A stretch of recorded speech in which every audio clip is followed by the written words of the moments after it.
Ingeniera, su micrófono está apagado, ingeniera. Perdón, buenas noches, les decía a todos. Vamos a continuar con la información que venimos dando del día de ayer con el curso.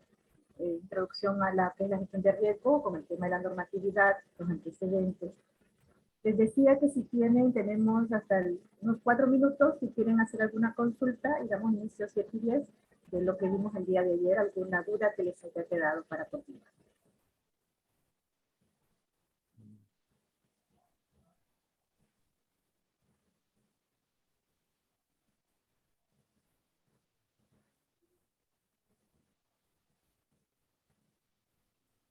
Bien, si no hay ninguna consulta, ninguna duda, vamos entonces a proseguir.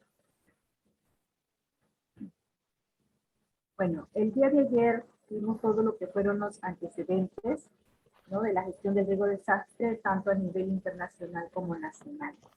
También vimos lo que fue la normativa vigente. Hay la normativa vigente que lo último que se ha aprobado con respecto a lo que es la gestión de riesgo de desastre es la Política Nacional de Gestión de Riesgo de Desastre del 2050. Hemos visto las responsabilidades que tiene cada uno de los integrantes del SINAGER. Refiero a cada uno de los 3 niveles de gobierno, tanto los sectores como los gobiernos regionales y locales y las diferentes entidades que existen en el país con respecto a este tema y que trabajan y tienen competencia en lo que es la gestión del riesgo de desastre, en lo que es el Sistema Nacional de Gestión de Riesgo de Desastre. Y también vimos lo que fue la composición del SINAGER, ¿no?, con respecto también igual a las entidades y competencias que tienen cada una de las instituciones que están referidas tanto en la ley 2964 como en su reglamento, y a cada una de ellas se les da una competencia específica, la cual debe de cumplir de acuerdo a toda la normatividad vigente. Para continuar, vamos a entrar a lo que es la unidad 4. Vamos a hacer una pequeña introducción a la gestión del riesgo de desastre. Cada uno de los temas, de los puntos que vamos a ver en esta unidad, después van a ser desarrollados en cada uno de los siguientes módulos de una manera más explícita. Hoy solo vamos a ver de manera general cada uno de los conceptos que contiene la gestión del riesgo de desastre y que está dentro del marco normativo, la ley 29664 y el reglamento y la ley 29664, que fue aprobado con el decreto supremo 048/2011, es nuestro marco conceptual de la gestión del riesgo de desastre. Ahí tenemos la mayoría de los conceptos que manejamos a nivel nacional.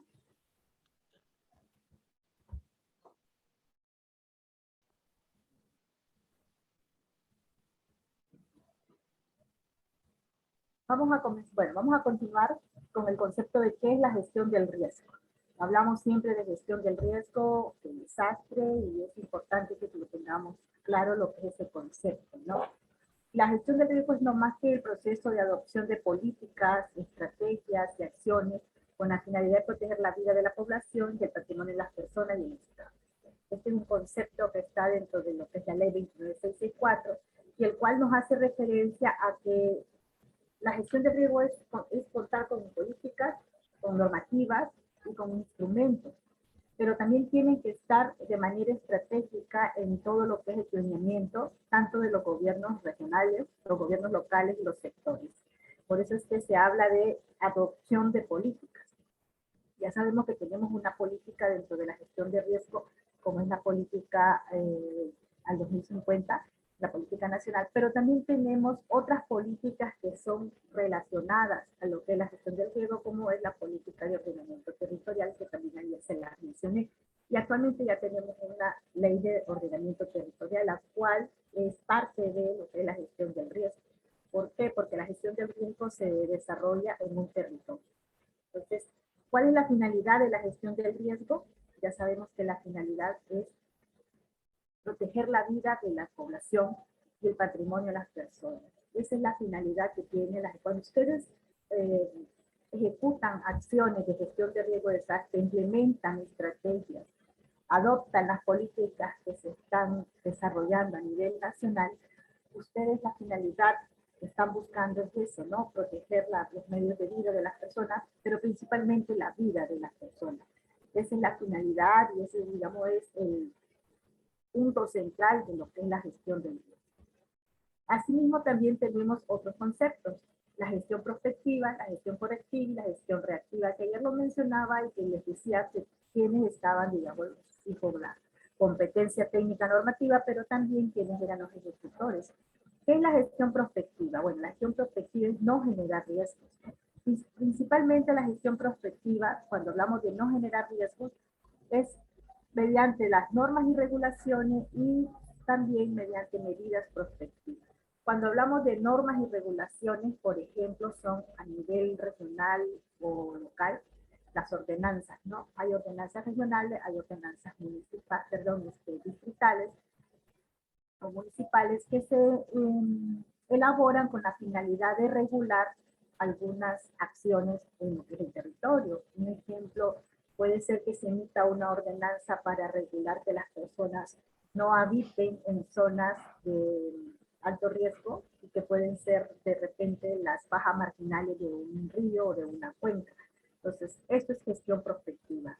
Todas esas normas y esas regulaciones que se desarrollan a nivel local y regional y sectorial también. Pero también es medidas prospectivas. ¿A qué se refiere? Como les ayer les mostraba una imagen de un muro de contención que se estaba construyendo en una cuenca, en un río, en la cuenca del río, para evitar que cuando suba su tirante hidráulico no provoque inundaciones a todo lo que son la población o las viviendas que están cercanas a estas riberas de río. Y esa también es una medida de gestión prospectiva. ¿Por qué? Porque se está tratando de no generar riesgo. Ya hay un riesgo, pero se trata de que ese riesgo se disminuya o no se genere. La gestión correctiva es reducir el riesgo existente. Cuando hablamos de gestión correctiva, son aquellas acciones que estamos desarrollando, que se desarrollan para tratar de disminuir el riesgo, de bajar ese riesgo que existe. Un ejemplo, una reubicación o un reasentamiento es una medida de gestión correctiva porque ya tenemos a la población asentada en las zonas de alto riesgo y necesariamente esta población en algún momento pueden ser afectada por un fenómeno natural que se provoque y que se desarrolle, por ejemplo, una lluvia intensa y esta lluvia provoca inundaciones si es que están ubicadas en zonas inundables. Es posible que estas zonas sean continuamente afectadas de esta manera. Entonces, ya llega un punto donde se dice ya las personas están ubicadas en zonas de alto riesgo. O, por ejemplo, cuando se ubica algunas viviendas o alguna población en cuencas secas, que es cuando se dan los huaicos, y ejemplo claro tenemos acá cerca en Lima, Tusica, ¿no? O también en zonas como Arequipa, que se han construido algunos sectores, algunos barrios, algunas zonas urbanas, en lugares donde antiguamente eran cuencas de río o eran cuencas secas, pero que se activan en un cierto periodo. Entonces, cuando queremos reducir el riesgo de estas personas que habitan en esta zona, muchas veces algunos gobiernos regionales y locales lo que implementan es una reubicación o un reasentamiento. Entonces, a eso le llamamos gestión correctiva. El incremento de la resistencia también puede ser de que alguna infraestructura sea necesario incrementar su resistencia ante un desastre o ante un peligro que digamos sea inminente que va a suceder. Por ejemplo, el fenómeno del niño costero, posiblemente haya puentes que sea necesario incrementar su resistencia de acuerdo a ciertos diseños, y eso también estamos ya hablando de la gestión correctiva, porque estamos tratando de reducir el riesgo. También el incremento de la resiliencia. Hablamos también mucho de la resiliencia, ¿no? A nivel de la sociedad, a nivel de los mismas infraestructuras, se habla de resiliencia. Por favor, quien tenga el micrófono encendido, por favor, apagarlo para que no escuchemos interferencia. Gracias.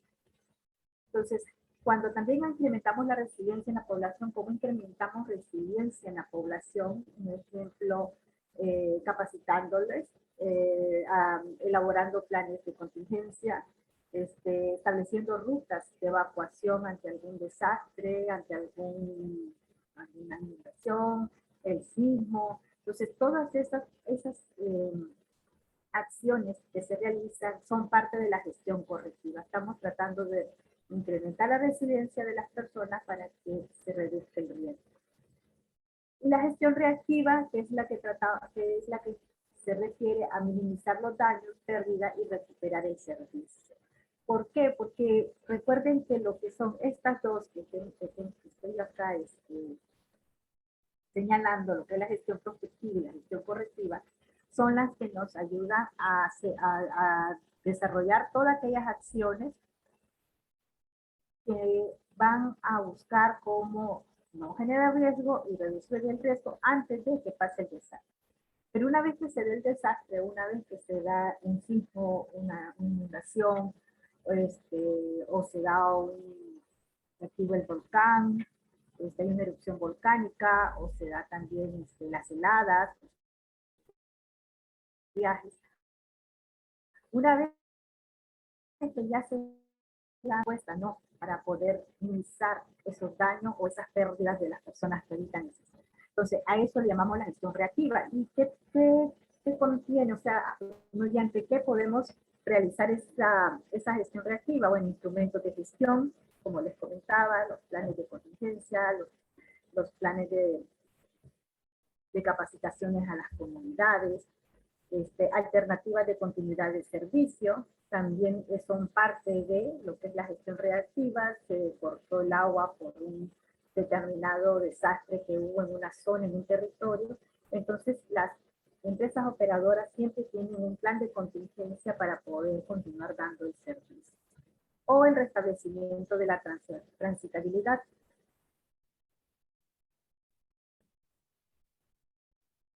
Ustedes saben de que cuando se dan, por ejemplo, huaicos en algunas zonas, o derrumbes o deslizamientos de terrenos, de tierras, en laderas que tal vez son inestables, están ubicadas en zonas que son susceptibles a este tipo de fenómenos. Entonces, muchas veces las carreteras quedan intransitables, no se puede transitar. Y ahí es donde se conoce como restablecer la transitabilidad. Esas son parte de todas esas acciones que les he venido mencionando, son parte de aquí. Entonces, estos conceptos son los que ustedes tienen que conocer, manejar, y en la continuación de los siguientes módulos van a desarrollarlo, digamos, con mayor amplitud, pero aquí tenemos, digamos, el concepto general de cada una de estas, de lo que son los componentes de la gestión del riesgo.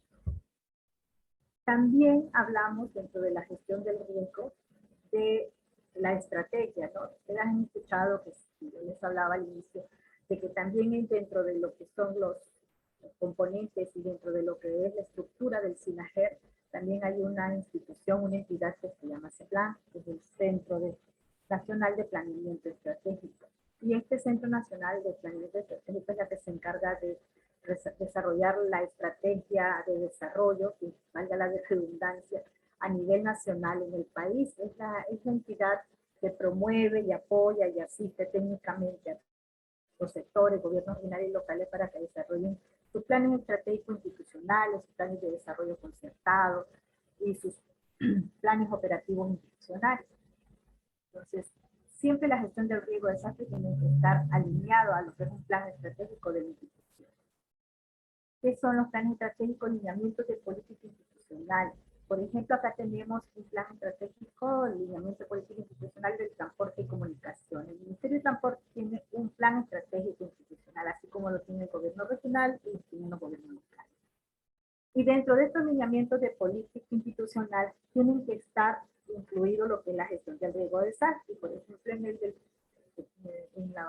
lineamiento de política del plan estratégico del Ministerio de Transporte, tiene una línea estratégica que se llama gestión de riesgo de desastre en los sistemas de transporte.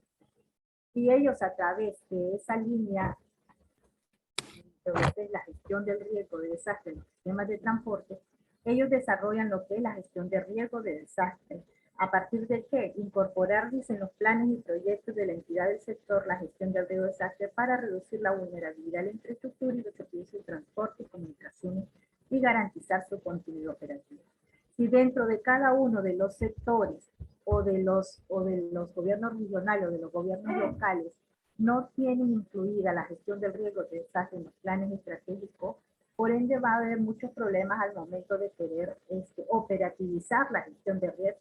¿Por qué?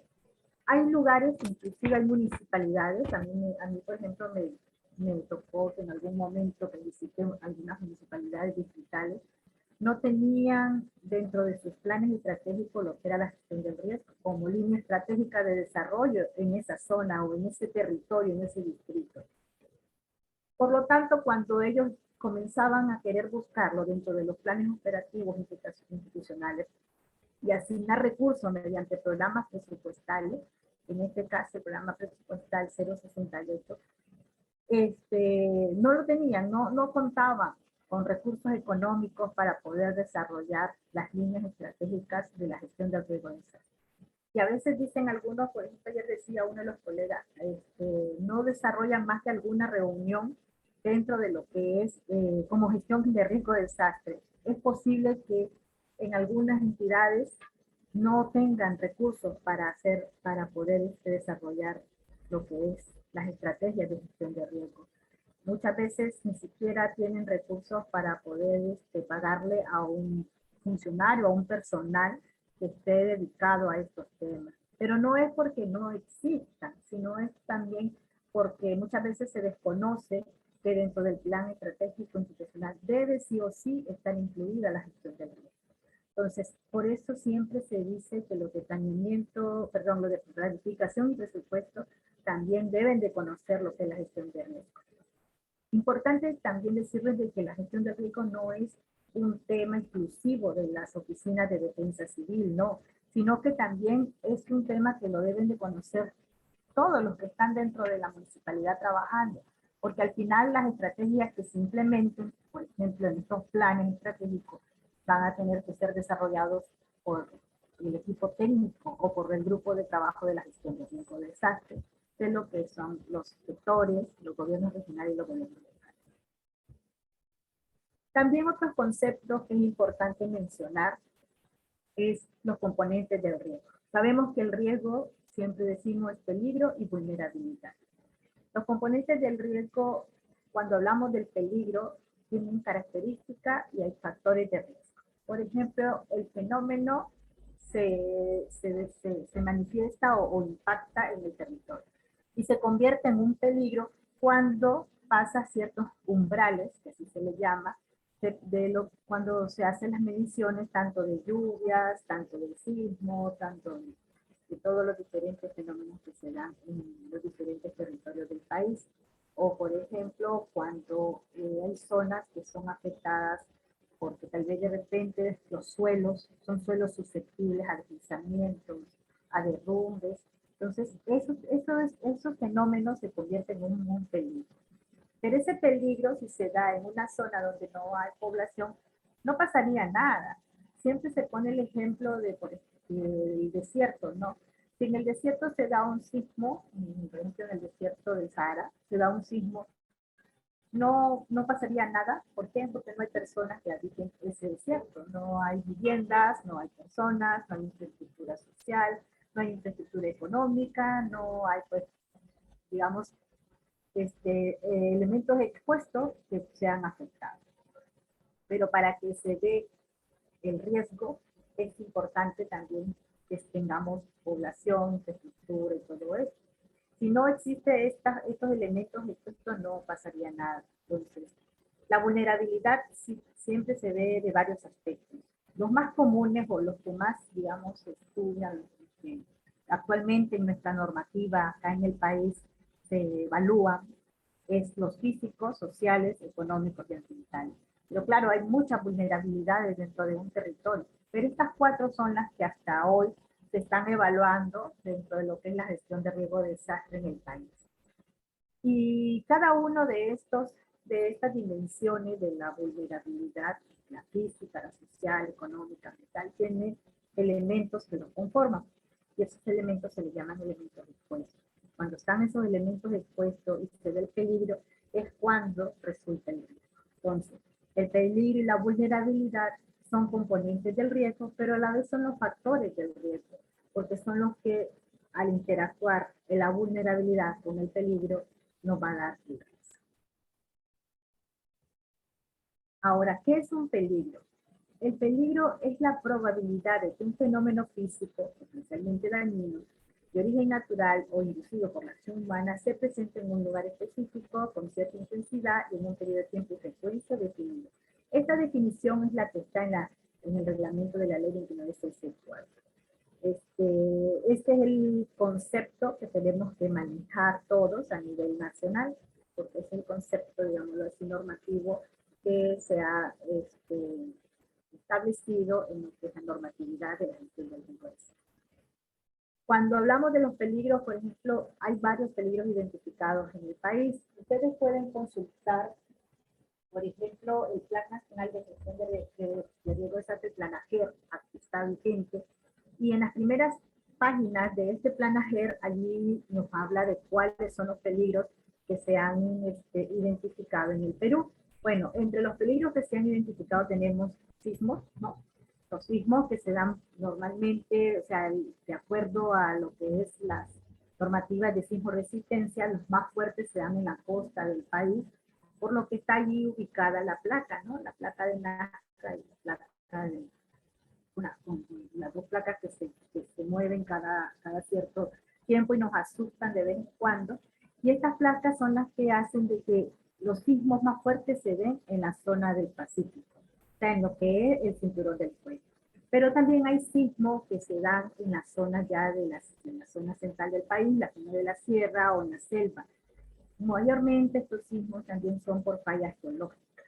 Las fallas geológicas también provocan sismos cuando estas o están, digamos, activas o están empezando a activarse. Entonces, este es uno de los peligros que se ha identificado a nivel nacional.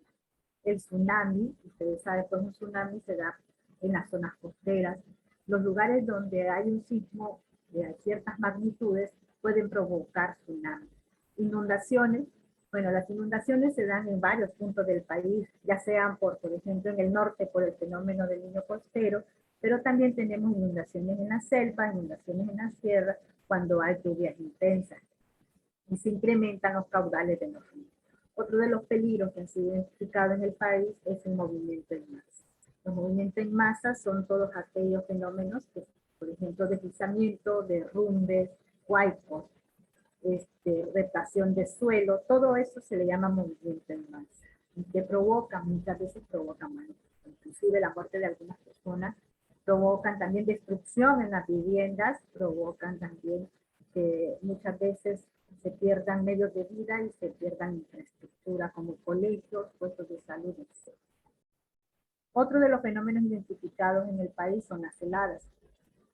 Las heladas se dan más en las zonas altas, ¿no? En las zonas donde ya pasan ciertas altura, más o menos 2.500 metros sobre el nivel del mar, hacia arriba ya se dan lo que es las heladas.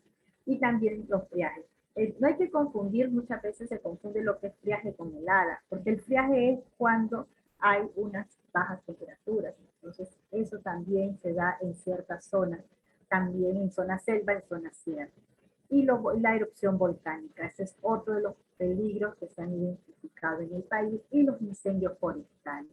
Que ya los incendios forestales pasan a lo que es los peligros originados por la acción del hombre, que son, digamos, que posiblemente puede ser un incendio forestal provocado porque en algunas zonas del país todavía hay prácticas de quemar los pastizales cuando están secos y a veces no son controlados, o sea, no son quemas controladas y se dan los incendios forestales.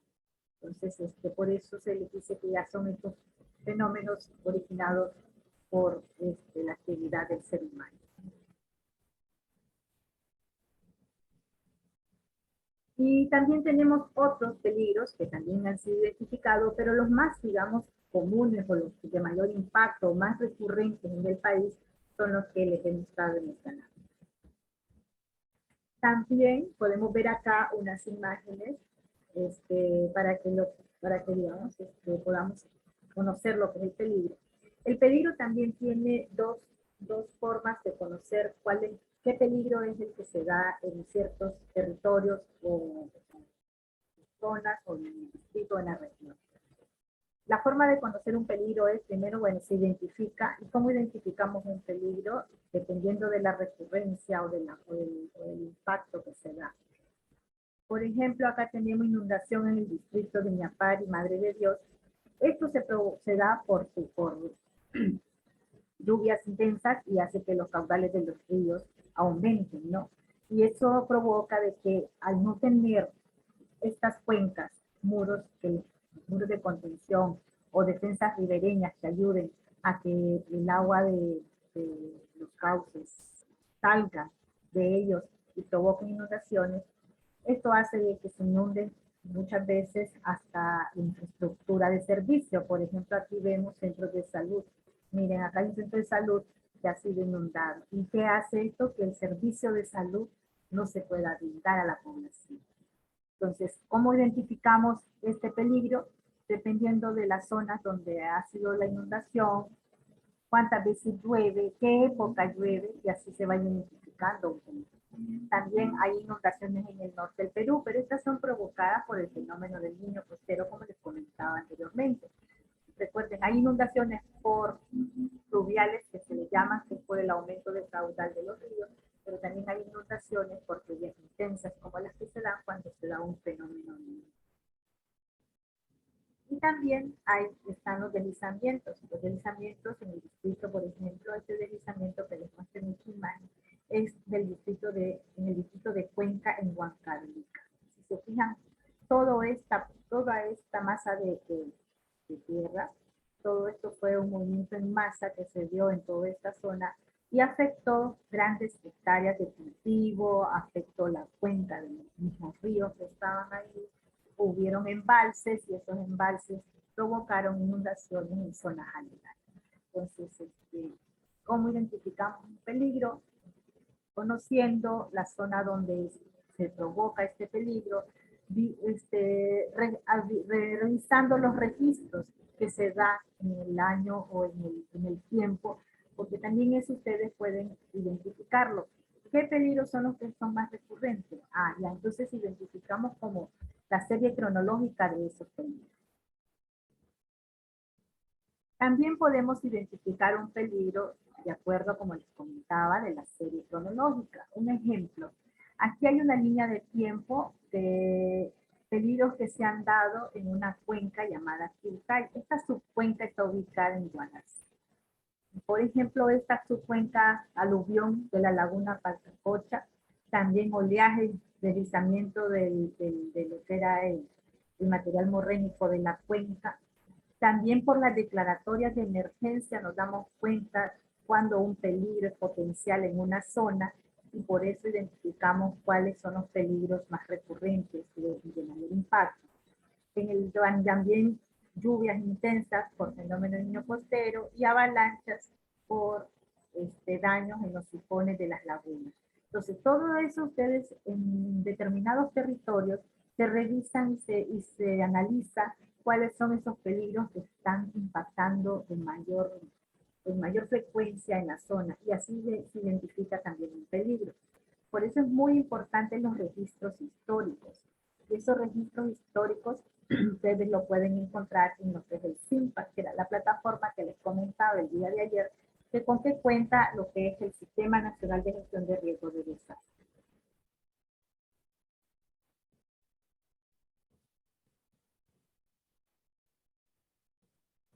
Es posible que haya zonas donde no se cuente con información técnica y eso pues lo sabemos muy bien los que digamos han visitado algunos lugares o ustedes que trabajan de repente en algunos territorios como en algunos distritos de la selva, de la sierra, de la misma costa, que a veces no hay registros o no hay información técnica detallada. Falta todavía, como les decía yo ayer, si bien las entidades técnico-científicas han venido trabajando lo que es estudios para ir conociendo los peligros a nivel nacional. También hay zonas que todavía no cuentan con mucha información y por eso también es importante que la comunidad participe. Ahí es donde hablamos de la gobernanza. ¿Por qué la comunidad? Porque ustedes saben de que las comunidades conocen también qué peligros se han dado en la zona. Y esa es una manera también de hacer la identificación de un peligro. También hablamos de caracterización de un peligro. Si se fijan, hemos venido hablando de lo que es el riesgo, que es el peligro y la vulnerabilidad, pero también el peligro como tal es importante identificarlo y caracterizar. ¿Cómo se caracteriza un peligro? Bueno, eso también vamos a verlo de manera rápida en este momento, pero en los siguientes módulos a ustedes se los van a explicar de una manera, digamos, más detallada. Un ejemplo, la imagen de la izquierda es un flujo de detritos que se identificó en una zona a partir de estudios y análisis que se hacen con evaluaciones de riesgo o análisis de riesgo.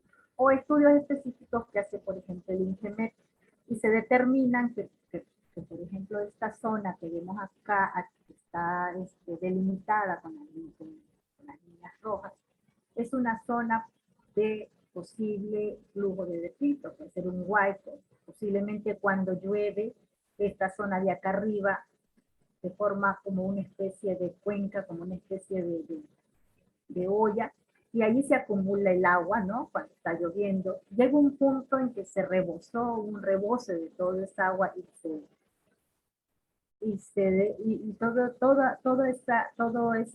esa lluvia que se ha provocado en la parte alta se embalsa y comienza a haber un derramamiento y ahí es donde se provoca lo que es el huaico o el flujo de detrito. El flujo de detrito es todo esto que es huaico, deslizamientos terribles, ¿no? Que viene con agua, que viene con todo lo que es roca, suelo y todo y provoca inundación y afecta la parte más baja del impacto del peligro.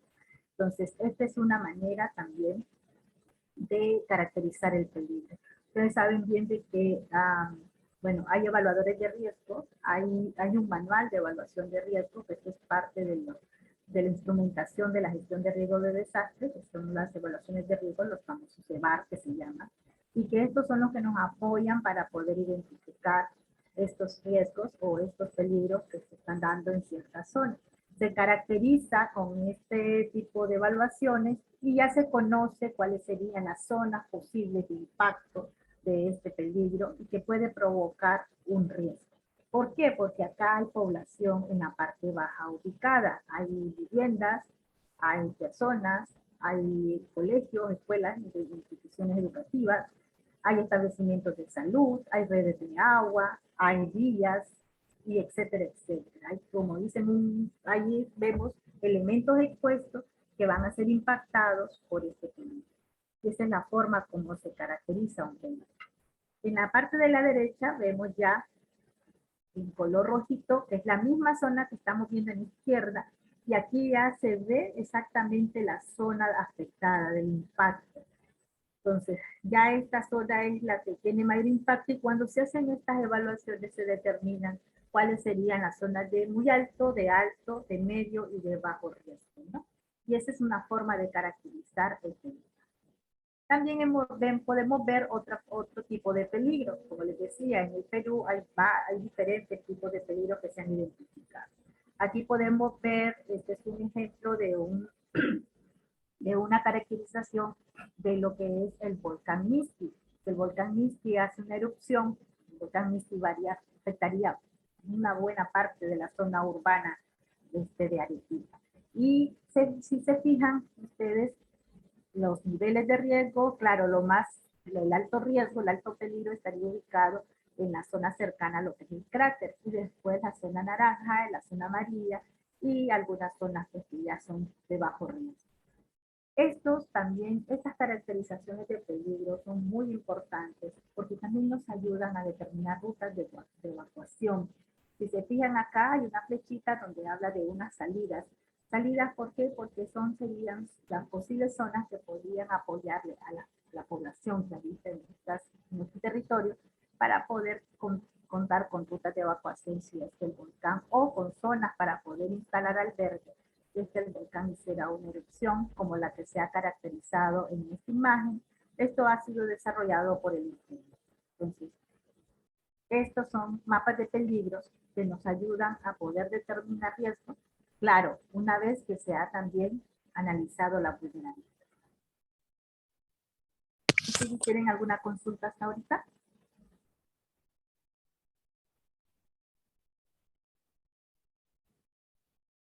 Ok, continuamos. Ahí tiene una leyenda, ¿no? Al lado derecho, donde la zona de peligro, donde marca rojo, Sí, hay de una mucho peligro, leyenda. creo.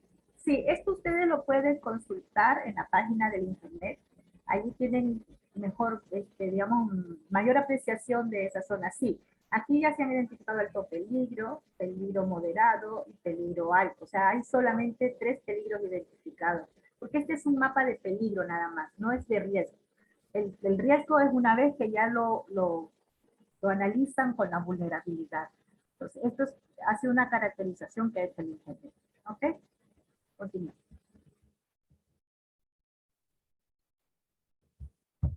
Vulnerabilidad. Bueno, hablábamos de peligro, ahora hablamos de vulnerabilidad. ¿Y qué es la vulnerabilidad? Igual es el concepto que tenemos dentro de lo que es la ley 29664 y su reglamento. Es la susceptibilidad de la población, la estructura física o las actividades socioeconómicas de sufrir daños por acción de un peligro o una amenaza. Aquí vemos, por ejemplo, 4 imágenes.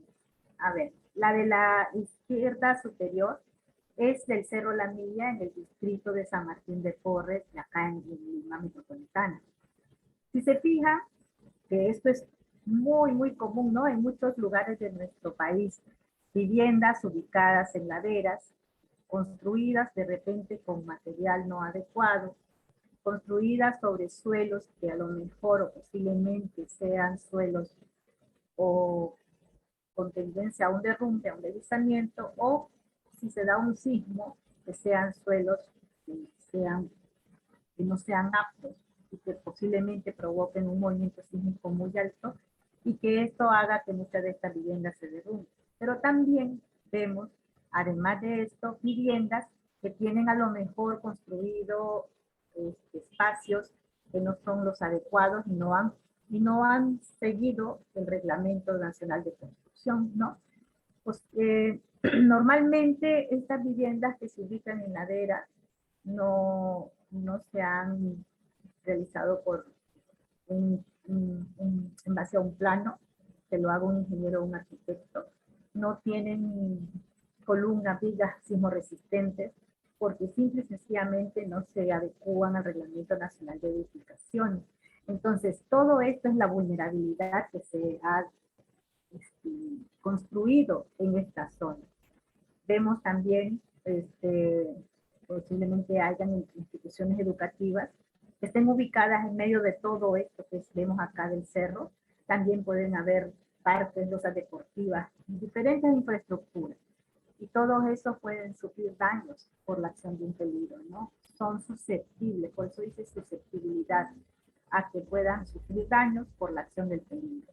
Porque muchas veces no respetamos normas, se ubican en zonas que no son las adecuadas, etcétera. El incremento de la demanda de viviendas, servicios u otros sin planificación incrementa la vulnerabilidad. También sabemos de que muchos de nuestros distritos a nivel nacional no cuentan con planes urbanos. El planeamiento urbano ha sido obviado en muchos años acá en el país. Y eso hace también de que la población se ubique donde se le ocurra. O sea, el mismo gobierno local, regional, más el provincial, porque lo que son los planes urbanos están, el plan de acondicionamiento territorial y los planes urbanos son responsabilidad y competencia tanto del nivel provincial como del nivel distrital. Y si no tenemos planes de desarrollo urbano, entonces la población se va a ubicar donde mejor crea conveniente, pero la población muchas veces no tiene en cuenta las normativas, no tiene en cuenta que los servicios no van a llegar a donde ellos se ubiquen, y no tiene en cuenta la planificación, porque de repente a lo mejor hasta la desconocen, ¿no? Y ellos se ubican donde pues encuentran un sitio donde ubicar su vivienda, pero el gobierno local no hace su papel de regulador de estas zonas, y allí también entonces donde construimos vulnerabilidad. Vemos también acá en la parte de abajo, en la izquierda inferior, una fotografía del distrito de Yusco, de la provincia de Chumbivilcas, en Chile. Este es un fenómeno, digamos que fue bastante, salió, o sea, bastante anunciado por los medios de comunicación, la prensa lo sacó por varios días, y fue fuerte porque aquí lo que pasó fue una recreación de suelos. El fenómeno de recreación de suelos no es un fenómeno que se da de un día para otro, no, eso es con el tiempo. Estas zonas, ustedes saben de que las zonas de la sierra son lluviosas, cae mucha lluvia, y eso hace que algunos suelos se saturen, estén saturados. Y sobre estos suelos hay viviendas construidas de la población que hay ahí, de las comunidades, están igual colegios, están también las áreas de cultivos de ellos. Entonces, todos estos elementos que están allí ubicados también hacen de que cuando se ve una amenaza o un peligro, pueden provocarse daños, y eso es la vulnerabilidad. La vulnerabilidad, entonces, son todos aquellos elementos que están ubicados en ciertos territorios y que son susceptibles a un daño por un peligro o una amenaza, debido a que posiblemente estén ubicados desde esta posición en lugares donde no son los adecuados, pero también haya construcciones, y eso pasa mucho, viviendas que no tienen las mejores prácticas en cuanto a normativa y en cuanto a lo que es el diseño de sus materiales y tanto de su infraestructura. Así, bueno, voy a ir leyendo lo que dice en el chat. ¿Hay alguna normativa que obligue a las municipalidades a tener sus planes de desarrollo urbano, planes de ordenamiento, acondicionamiento territorial, entre otros? Sí, hay una normativa, y eso lo tiene el Ministerio de Vivienda, Construcción y Saneamiento. Acaba de salir, miren, hay dos normativas. Lo que es la ley de, ¿cómo se llama esta? La ley de acondicionamiento territorial sostenible, que es una ley que les obliga a las municipalidades provinciales a que elaboren sus planes de acondicionamiento territorial, pero también ya tenemos una ley de ordenamiento territorial que también les obliga a que todos los distritos cuenten con sus planes de desarrollo urbano. Entonces, esas dos leyes ayudan a que los gobiernos locales, porque son los locales los que tienen que hacer uno u otro instrumento para poder orientar de una mejor manera el crecimiento en la ciudad. Bien. Vemos acá también, como parte de la vulnerabilidad, un mapa por inundación pluvial en Catacaos. Catacaos, que es en Piura, ¿no? Para el fenómeno del Niño Costero, Catacaos fue una zona muy golpeada por lo que fue las inundaciones. ¿Qué pasó acá? Bueno, ustedes saben que el río Piura se incrementó el caudal y muchas de estas zonas de Catacaos fueron inundadas. Entonces, si se fijan acá en esta imagen, en este mapa, vemos el río, bueno, aquí en tiempo normal, que se ve una línea, pero cuando se vio lo que fue el fenómeno del Niño Costero, las lluvias llegaron hasta estas zonas de acá, donde yo estoy marcando con el cursor. Todas estas zonas fueron inundadas. ¿Por qué? Porque están prácticamente al mismo nivel del río y no había ninguna defensa ribereña a lo largo de esta zona. O sea, la población se había ubicado inclusive en las fajas marginales de la cuenca del río Piura. Y eso también es debido a que como no hay regulación, no hay planes urbanos, no hay un ordenamiento, entonces se incrementa la vulnerabilidad. Se ubican en zonas que no son las adecuadas, se ubican en zonas, en áreas que son inclusive zonas que ya tienen una restricción bajo una ley, pero la población, al no haber una regulación de parte de los mismos gobiernos locales, entonces se ubican acá y es donde incrementamos o construimos vulnerabilidad. Entonces, eso le llamamos vulnerabilidad. Todo lo que tenemos expuesto ante un peligro o amenaza y que puede sufrir un daño.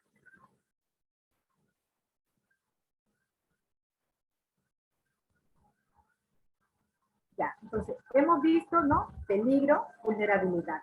El peligro es el fenómeno natural que en algunos momentos se vuelve un peligro porque hubo de repente un incremento de la cantidad de lluvia.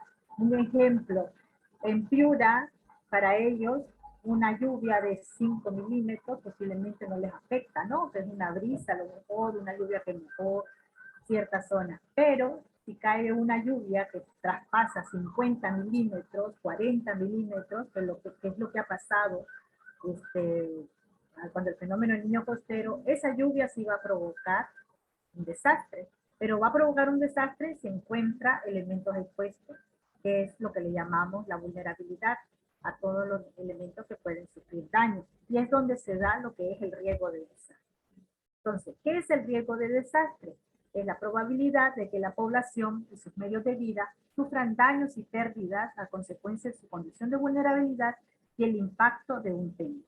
Entonces, como decimos, es como la combinación, ¿no? De lo que la población, los medios de vida están ubicados allí, las instituciones, la infraestructura tanto económica como social ubicada en un territorio y impacta un peligro. O sea, es cuando ese peligro encontró condiciones que hacen que sean vulnerables las personas, la infraestructura y todo lo que encuentran ahí. Entonces, aquí en la parte izquierda de la pantalla, la imagen que ven ahí que dice peligro, acá se ha caracterizado nada más el peligro.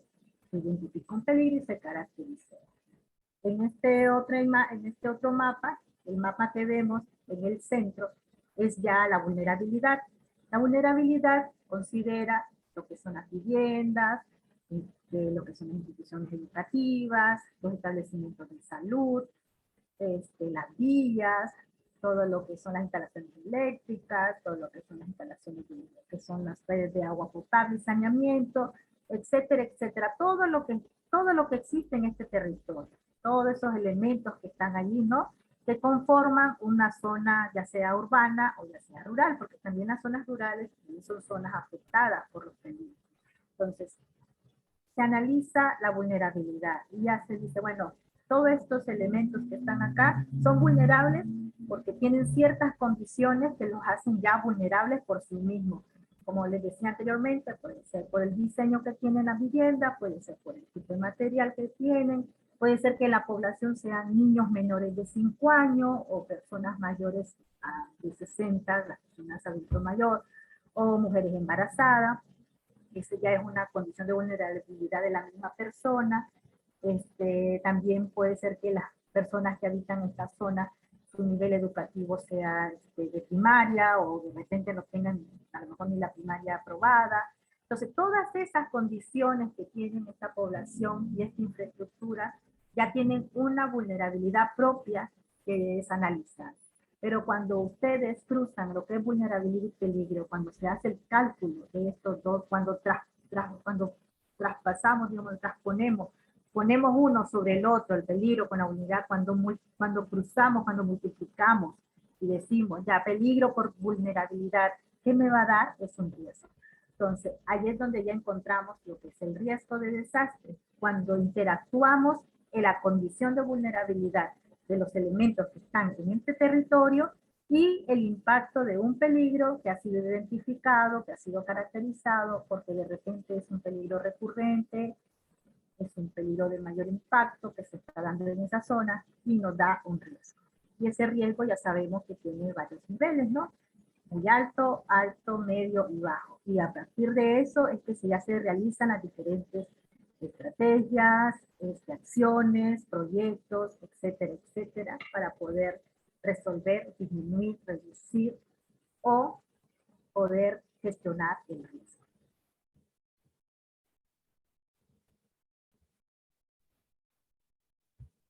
En esta imagen podemos ver otro riesgo de desastre, también un tsunami. El tsunami es un peligro, ¿no? Que se provoca por un sismo. Si se ve un sismo, por ejemplo, esta es una imagen, es una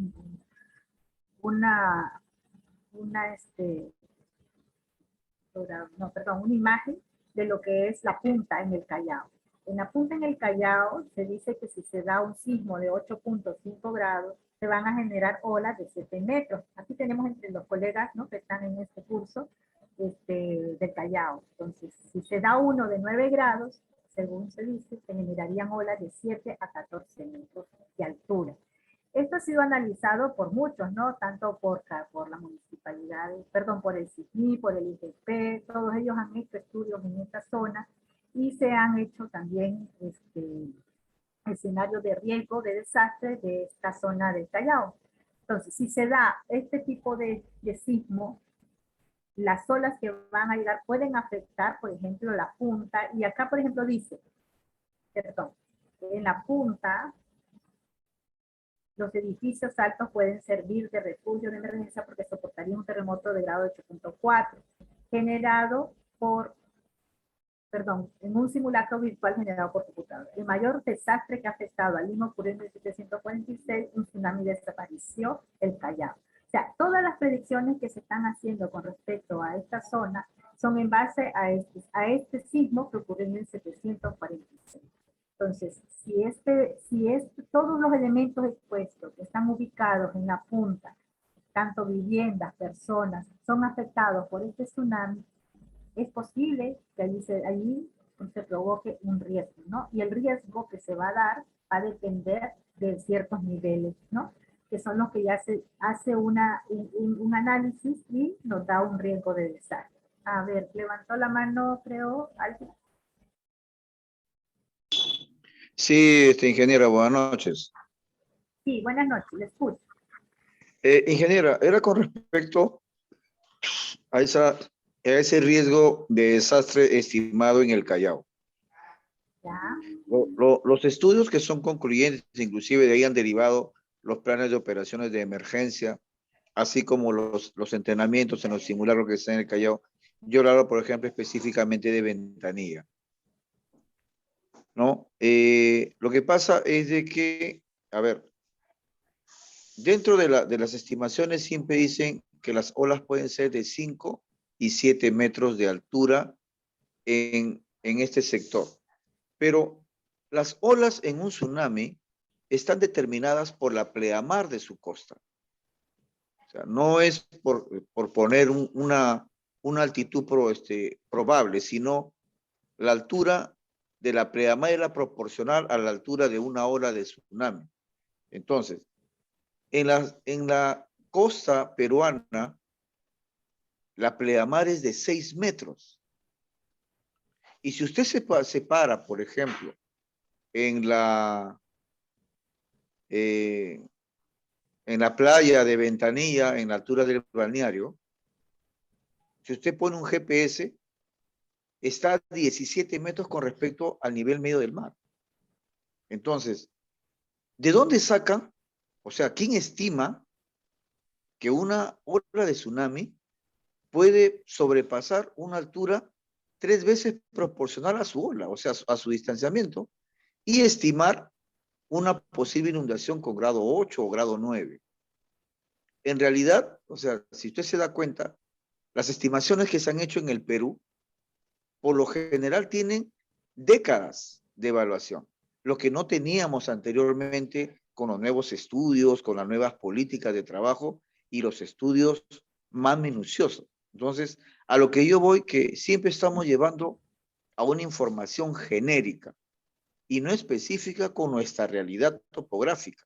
Entonces, creo yo que si bien es cierto, los peligros y las vulnerabilidades estima un determinado riesgo en un determinado lugar, en mi caso, sería bueno que estas apreciaciones que se den sean realmente concretas específicamente en los lugares y no siendo genéricas. Esa es mi observación, ingeniera. Gracias. Ok, gracias a usted. Bueno, ustedes saben de que siempre los análisis que se realizan con respecto a los peligros, como les comentaba al inicio, tenemos entidades técnico-científicas y en base a eso es que tenemos que trabajar. Si de repente algunos distritos pueden hacer algo ya más específico con el apoyo de estas entidades científicas, pues lo realizan, ¿no? O sea, es una cuestión de que muchas veces, y eso también yo lo comento cuando estoy exponiendo en algunos lugares con respecto a estos temas, de que se hacen estimaciones generales. O sea, esto que les estoy presentando, este escenario es un escenario general, pero también pueden haber escenarios específicos de cada uno de los distritos, y eso ya, digamos, es parte de las acciones que se deberían de desarrollar por cada distrito. Entonces ya allí tendríamos un riesgo más real, podríamos decirlo así, pero ya específico de ciertos distritos, ¿no? Cuando se ven ciertos tipos de peligro. Y eso no solo se habla, o sea, no solo para el tsunami, sino a nivel nacional. Y muchas veces hay evaluaciones de riesgo que se calculan en base a información genérica. Es que lo ideal debe de ser información propia de la zona, pero muchas veces no está construida esa información. Y quienes son los llamados a construir esta información son los mismos gobiernos regionales y locales. O sea, mucho lo repito yo esto porque también eso es parte de la información que queremos brindarle con este curso, en este módulo de normatividad, de que hay ciertas responsabilidades, ¿no? Para cada uno de los niveles de gobierno. Y esas son, digamos, parte de las acciones que deben de considerarse cuando se está dentro de cada una de estas entidades. Ya, continuemos. Aquí podemos ver también otro mapita, ¿no? De lo que es el riesgo de desastre. Por ejemplo, lo he sacado del escenario de riesgo por sismo y tsunami que ha desarrollado el CENEPRED para lo que es el distrito de Villa El Salvador. El CENEPRED para todo lo que es Lima Metropolitana y Callao ha calculado, ha hecho escenarios de riesgo de desastre y en base a qué, al peligro de mayor impacto, o sea, el peligro que posiblemente sea el más fuerte que se dé Lima, que es el sismo, ¿no? Y por ejemplo, Villa El Salvador se dice de que está en una zona donde los suelos son arenosos, que puede haber posiblemente cuando se dé el sismo van a haber liquefacción de suelos, y es posible que haya muchos lugares que se provoquen inundación, colapso de lo que es la infraestructura debido a que los suelos van a presentar un fenómeno de liquefacción, que es como cuando ustedes hacen un batido en la licuadora. Entonces, ni más ni menos posiblemente se dé ese fenómeno en esta zona. Y si ustedes observan esta imagen que se tiene del riesgo de desastre, es prácticamente todo el distrito está en rojo, o sea, en muy alto riesgo. ¿Por qué? Por los suelos. Entonces, la intención es de que en esta parte de este módulo ustedes se lleven este concepto, ¿no? Riesgo de desastre es porque va a impactar un peligro, hay un peligro allí inminente, un peligro que puede impactar, ya sea el peligro mayor recurrencia o el peligro de mayor impacto, va a golpear esta zona, ese es mi peligro, pero cuando golpea va a encontrar ciertas condiciones tanto de infraestructura, de la población, de lo que son todas las infraestructuras social, económica, ubicada en un territorio, y que las hace vulnerables, ¿no? A la población igual. Nosotros las personas también tenemos ciertas condiciones de vulnerabilidad. Entonces, la vulnerabilidad está referida a la ubicación y a tu condición como persona o como infraestructura. Y cuando impacte ese peligro es lo que nos va a dar el riesgo de desastre. Entonces, esos son, digamos, conceptos generales que los tenemos dentro de nuestra normatividad y que se tienen que tener claros para que después ustedes puedan, digamos, conocer mejor y poco a poco lo vayan generando, observando, evaluando, a medida que ustedes vayan conociendo lo que es el tema de gestión de desastre. Entonces, recuerden, peligro y vulnerabilidad va a ser igual al riesgo de desastre. En el riesgo de desastre, el peligro impacta, encuentra condiciones de vulnerabilidad y nos va a dar el riesgo. Aquí hay una pequeña grafiquita para que ustedes vean, digamos, como pasos, ¿no? Uno, analizamos los parámetros de evaluación de los fenómenos, las susceptibilidades de los mismos. O sea, ¿qué condiciones hay con respecto a cierto peligro en un territorio? Analizar la vulnerabilidad de los elementos expuestos al fenómeno en función a la exposición, fragilidad y resiliencia. Y 3, determinar y zonificar los niveles de riesgo. Entonces, el riesgo de desastre es, analizamos los parámetros de evaluación de un fenómeno, qué parámetro hay, analizamos la vulnerabilidad de los elementos expuestos que están ubicados en la zona, tanto por exposición, fragilidad y resiliencia. Esos 3 conceptos también ustedes tienen que conocerlos, que es exposición, fragilidad y resiliencia. Y determinar y zonificar los niveles de riesgo. Y eso nos va a dar el riesgo de desastre. Quiero ver si ya. Cuando hablamos de exposición, siempre piensen en dónde están ubicados. O sea, yo estoy expuesto si estoy ubicado en cierto lugar. Por ejemplo, si el tsunami, vamos a tomar el tsunami, ¿no? Si el tsunami se da en Ventanilla, como decía el colega, el tsunami se va a dar en Ventanilla, se da una ola, supongamos una ola de 7, impacta, pero si la persona está ubicada en una zona alta, a, qué sé yo, supongamos 100 metros de distancia de donde va a golpear el tsunami, esa persona no está, digamos, en una ubicación donde tenga una exposición al peligro. Pero si esta persona o esta vivienda está ubicada en la zona del impacto del tsunami, de la ola, entonces ya esa persona ya tiene esa vulnerabilidad. Entonces, esa es una vulnerabilidad por exposición. Esto es exposición. El sitio donde estamos ubicados con respecto a un peligro. La fragilidad, ese es otro concepto. Recuerden, fragilidad está referida a qué es lo que cómo estoy yo, mis condiciones en el caso de persona física, y en el caso de la vivienda, lo que es el diseño y los materiales con los que fueron construidas o lo que es la infraestructura como tal, ¿no? Por ejemplo, les decía yo, es frágil un niño de 5 años, menor de 5 años, porque todavía este niño depende de las personas adultas, tiene esa dependencia. Es frágil una persona mayor de 65 años, un adulto mayor, porque él ya no puede valerse por sí mismo para movilizarse, para poder, digamos, ponerse a buen recaudo cuando se da un desastre. Un ejemplo, un sismo, ¿no? No va a poder él fácilmente moverse, va a necesitar apoyo, ayuda de alguien. Entonces, esa es su condición de fragilidad. O es frágil también una persona porque también por la salud. Muchas personas su salud está deteriorada ya desde allí, ya es frágil. Entonces, son esas condiciones intrínsecas que tenemos tanto las personas como la infraestructura. En cuanto a la infraestructura, ¿qué sería esa fragilidad? Es frágil porque de repente el dueño de una vivienda no utilizó, o mejor dicho, no siguió lo que son las normas, lo que es el Reglamento Nacional de Edificaciones. No construyó de acuerdo a ese reglamento, o esa vivienda no fue construida con un plano adecuado, o esa vivienda no fue construida con los materiales adecuados. Entonces, eso la hace frágil a esa vivienda.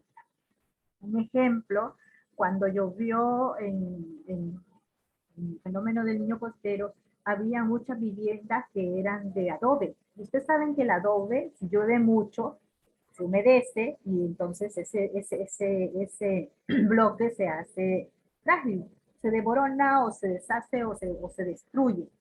Cuando se inunda, entonces ya esa vivienda tiene esa condición de fragilidad.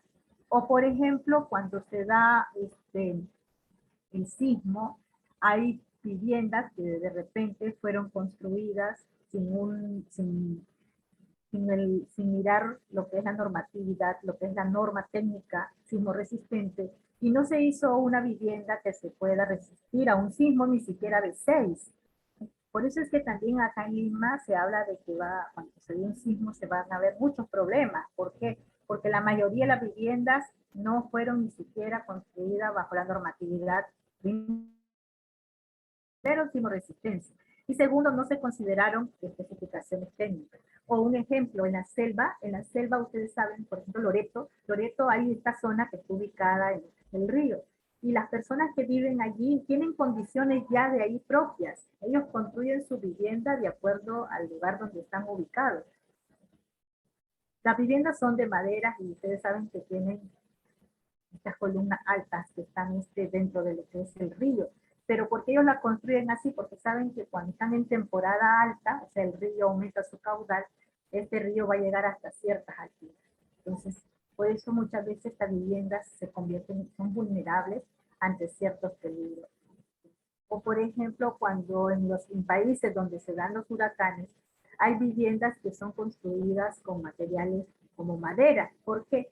Porque saben de que en cualquier momento van a ser destruidas por un huracán. Allí vive la gente, ahí están expuestas, ellos son elementos expuestos. Entonces, la fragilidad siempre va a estar intrínseca a lo que son las condiciones propias del elemento que está ahí, ya sea una persona, ya sea una infraestructura. Siempre recuerden eso. Y el otro es la resiliencia. La resiliencia es la capacidad que se tiene para poder responder ante el peligro.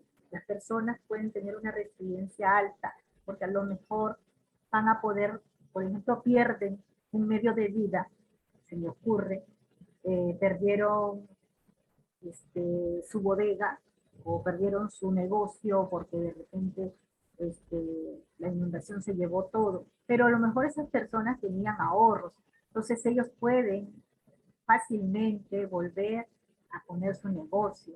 Eso es resiliencia. Esas personas, su negocio era resiliente.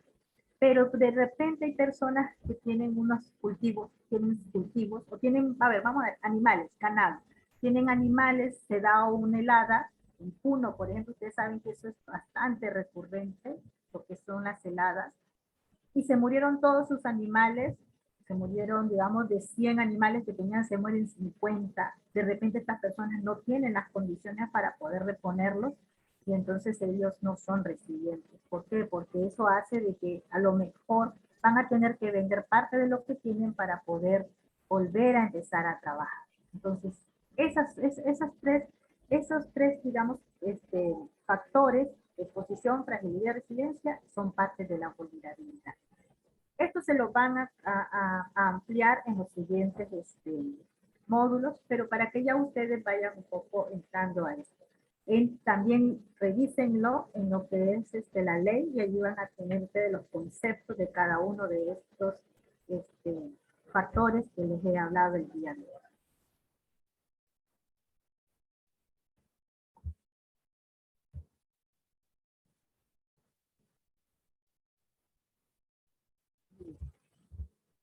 Entonces, al determinar los niveles de riesgo en la área geográfica analizada, permite a los 3 niveles de gobierno orientar las acciones estratégicas de la gestión prospectiva y correctiva para la protección de la población y sus medios de vida e infraestructura expuesta.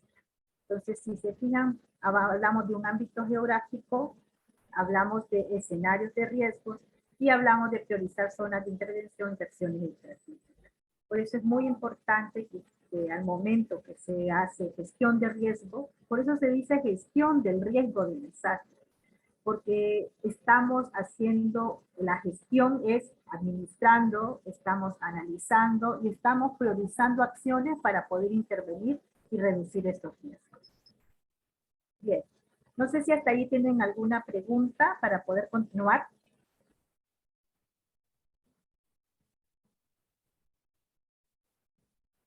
¿Alguna pregunta o no hay hasta el momento?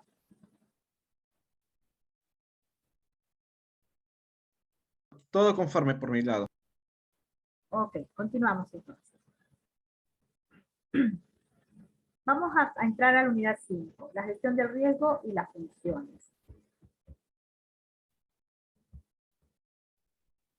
Vamos a volver a ver el cuadrito que miramos ayer, ¿ya? Para ver quiénes son los responsables de la ejecución. Hablábamos, ¿se acuerdan ayer de roles? Rol decisor, rol rector, rol asesor, rol ejecutor, un rol financiero y un rol participativo. Tenemos las entidades. El presidente de la República, decíamos, el Consejo Nacional de GRD, que es el CONAGER, que así se le llama en siglas, CONAGER, que es el Consejo Nacional de Gestión de Riesgo de Desastre, tienen el rol decisor. Y ellos, junto con la PCM, es el rol rector. La PCM mantiene la rectoría del Sistema Nacional de Gestión de Riesgo de Desastre.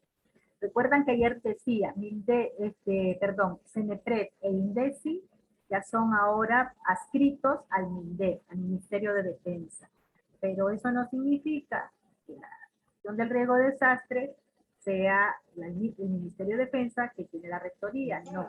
La rectoría la mantiene la presidencia. Ya, sí, es chiquito eso. Entonces, ¿la rectoría qué significa? Que son los que nos bajan los lineamientos, nos bajan las normas, las leyes de mayor importancia, como es la ley 29664, lo que es la política nacional de gestión de riesgo de desastre al 2050, la política de Estado, todo lo que, el plan AGER, el plan nacional de gestión de riesgo de desastre, es la PCM quien se encarga de elaborar y actualizar estos instrumentos, claro, con el apoyo y en conjunto con lo que son las entidades técnico-normativas, las entidades científicas, el gobierno regionales, los gobiernos locales, los sectores, todos en común, pero quien lleva, digamos, la voz cantante es la presidencia del Consejo de Ministros. El rol asesor, hablábamos también de que eran dos, el CNPRED y el INDECI. El CNPRED tiene 4 procesos a su cargo y el INDECI tiene 3 procesos a su cargo, ¿no? Hasta allí estábamos, ¿no? Claro. Y después viene el rol ejecutor. El rol ejecutor lo tienen los sectores, que hablábamos de 19 ministerios, organismos no centralizados, hablábamos de los gobiernos regionales, que eran 25 gobiernos regionales, los gobiernos locales, que son 195 municipalidades provinciales y 1748, porque aquí este dato no está actualizado, municipalidades distritales, ¿no? Pero también hay un rol financiero, y eso también yo se lo comentaba ayer, que es el Ministerio de Economía y Finanzas. El Ministerio de Economía y Finanzas es el que establece la estrategia financiera. Es quien revisa todo, digamos, que tiene a su cargo todo lo que es la estrategia financiera que se establece para lo que es el Sistema Nacional de Gestión de Riesgo de Desastre. Y allí tenemos los programas presupuestales, allí está el FONDES, ahí están las reservas de contingencia, etcétera, etcétera, que eso lo conversábamos antes. Y también tenemos el rol participativo. Participativo es la población, las organizaciones no gubernamentales y el sector privado. Pero también tenemos, perdón, y aquí el asesor se planta también. Pero también tenemos niveles de emergencia. Recuerdan de que yo les decía ayer, vamos a ver mañana los niveles de emergencia. Los niveles de emergencia se dan cuando se da un desastre, ¿no? Y quien lo maneja es los niveles de emergencia, que es el INDECI con los gobiernos regionales y los gobiernos locales. Cuando se da un desastre en algún territorio, en algún distrito, región o en varias regiones, se establecen niveles de emergencia de acuerdo al impacto que se daba por el peligro o de acuerdo a las zonas que fueron afectadas. Normalmente la ley, hay la ley que regula lo que es las declaratorias de estado de emergencia. Esta ley habla de que la ley 29664 nos habla también de lo que es los niveles de emergencia, pero también hay un decreto supremo que lo ha emitido el INDECI que nos habla de los niveles de emergencia. Entonces, hay niveles de emergencia 1, 2, 3, que se supone, y digo siempre se supone, porque no siempre se cumple. ¿Qué? A ver, los niveles 1 se refiere a las municipalidades distritales. El nivel 2 se refiere a lo que es las municipalidades provinciales. Y el nivel 3 se refiere a los gobiernos regionales. ¿Qué significa? Que si un desastre ha impactado en un distrito, un ejemplo, miren este ejemplo. Piura en julio fue impactado por un sismo, ¿no? Pero debido a que el gobierno regional no tenía las capacidades técnicas ni financieras, tuvo que ese impacto de ese sismo, que prácticamente fue local, porque fue en ciertos distritos de Piura, tuvo que pasarse a un nivel 4. ¿Por qué? Porque no habían esas capacidades. Entonces, los niveles los niveles de emergencia, de estado de emergencia, se van a dar de acuerdo a las capacidades financieras y técnicas que tengan el distrito, la municipalidad provincial y el regional. La ley establece que el nivel 1 lo debería de gestionar el distrito. Pero si el distrito no tiene las capacidades financieras, ni de logística, ni técnicas, entonces lo maneja la municipalidad provincial. Pero si la municipalidad provincial no puede, entonces pasa al gobierno regional. Se supone que el nivel 1, 2, 3 debería de quedar en el regional, pero muchas veces no queda allí. Como les decía, pasa a veces hasta el nacional por un tema de capacidad. Y el nivel 4 y 5 es cuando se dan desastres de mayor impacto. Por ejemplo, el fenómeno del Niño Costero, ustedes saben que afectó todo lo que fue el norte del Perú, Tumbes, Chiclayo, Piura, La Libertad, Lambayeque, parte de Cajamarca, parte de Ayacucho, parte de Lima. Entonces, como ya era un peligro que impactó a una área bastante grande de nuestro país, e inclusive el fenómeno del Niño Costero afectó el PBI nacional, ¿no? El Producto Interno Bruto, el PIB, y también afectó el presupuesto nacional, que se tuvo que hacer inclusive uso de la reserva de contingencia, se activó algunos seguros que están para lo que es los desastres. Entonces se catalogó de nivel 4. Ese fue un desastre, de nivel 4. Cuando se dio Pisco, ¿se acuerdan? 2007, que hablábamos ayer, que yo les mencioné el Pisco 2007. El sismo de Pisco en el 2007, igual, si bien, digamos, afectó nada más lo que fue Ica, Pisco y Chincha,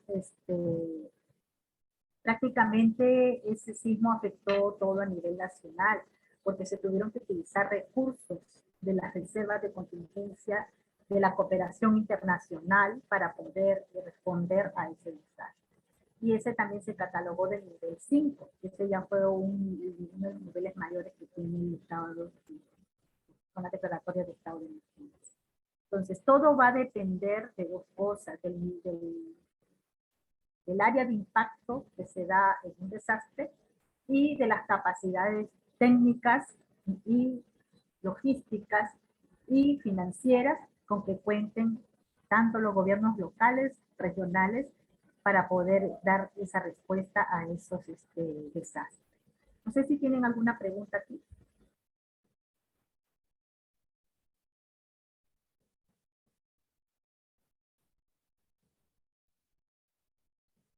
Ok, continuemos. Entonces, esos son los niveles de estado de emergencia, ¿no? Y eso también igual en los próximos módulos se los van a ampliar con mayor detalle. Las funciones de la PCM. ¿Cuáles son las funciones de la PCM? Bueno, la presidencia del Consejo de Ministros tiene las siguientes funciones, y un poco ya les comentaba en el día de ayer. Conduce, supervisa y fiscaliza el adecuado funcionamiento del SINAGER. Por eso esta ley que ayer les mencioné, que viene a fortalecer el SINAGER y que tiene que ver con que los gobiernos locales y regionales implementen y realicen las acciones con respecto a la gestión de riesgo de desastre en su territorio, y si no las cumplen pueden ser sancionados con suspensión de su cargo. También allí la PCM puede entrar si es que los regidores no toman acciones con respecto a esto. Entonces la PCM podría entrar en conjunto con la Contraloría de la República. Por eso es que dice que ellos fiscalizan que se haya un adecuado funcionamiento de lo que es el SINAGER. A ver, acá hay una pregunta, dice, ¿por qué la emergencia generada por el COVID-19 no se manejó como desastre y se manejó a través del SINAGER? Sí, el COVID es un desastre, digamos, el COVID se ha asumido como un desastre antrópico, o sea, provocado por la acción humana. Pero realmente, y esa es una pregunta que se hace en todas partes acá en el país, ¿por qué no se manejó bajo el SINAGER? Miren, Colombia lo tiene, Colombia lo maneja bajo el SINAGER. Ellos están manejando dentro del SINAGER lo que es el COVID. Pero en nuestro país, por temas, digamos, de decisión política, no se decidió que se manejara dentro del SINAGER. Muchas veces, y ustedes, por ejemplo, ayer también lo comentábamos, a veces se pasa que ciertos desastres, sus acciones de respuesta no se desarrollan dentro del SINAGER o por la entidad competente. Por ejemplo, fenómeno del Niño Costero. Reconstrucción. ¿Quién hace reconstrucción según el SINAGER? ¿Quién tiene a su cargo lo que es la reconstrucción? El CENEPRED, ¿no? Pero ¿qué pasa? Que se creó una autoridad nacional de la reconstrucción para que pudieran ejecutar lo que era el plan integral de reconstrucción, ¿no? Pero eso son decisiones ya políticas, ya como decimos siempre en las decisiones políticas, pues muchas veces no podemos hacer mucho. Si bien puede ser que inclusive el mismo Ministerio de Salud, cuando se dio el COVID, querían ellos proponer de que se manejara dentro del SINAGER, porque inclusive si el COVID se hubiese manejado dentro del SINAGER, hubiese sido mucho más fácil la coordinación y la conducción de todo lo que se estaba haciendo dentro de las acciones y estrategias del COVID. Pero, vuelvo a repetir, a veces hay decisiones de políticas y ya esas son decisiones que las toma el presidente de la República y que no están en manos de ninguna de las entidades que están dentro del SINAGER, ¿no?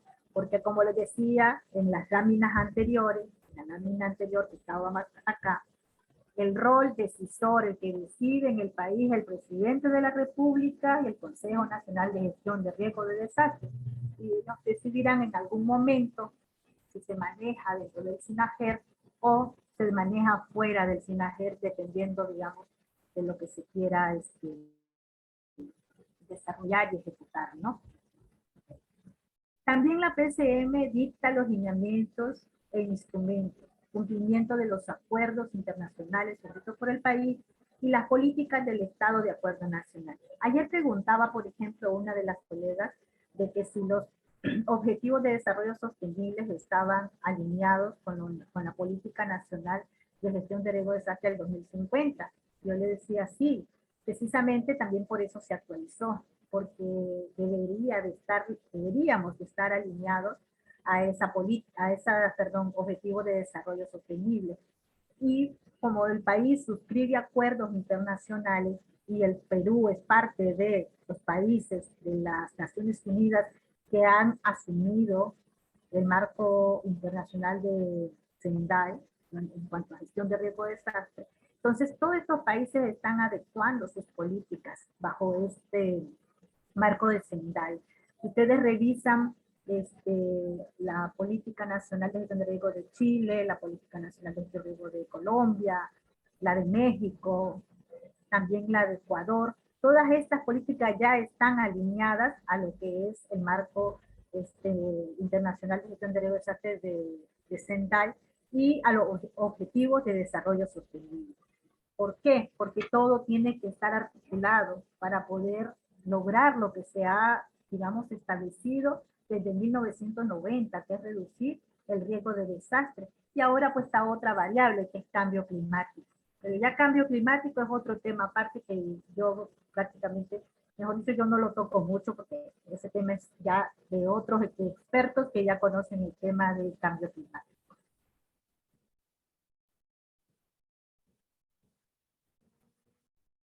La PCM también propone junto al MEF la estrategia financiera y la PCM también una de sus funciones implementa acciones y mecanismos de coordinación para una adecuada articulación de las funciones del CENIPRED e INDES.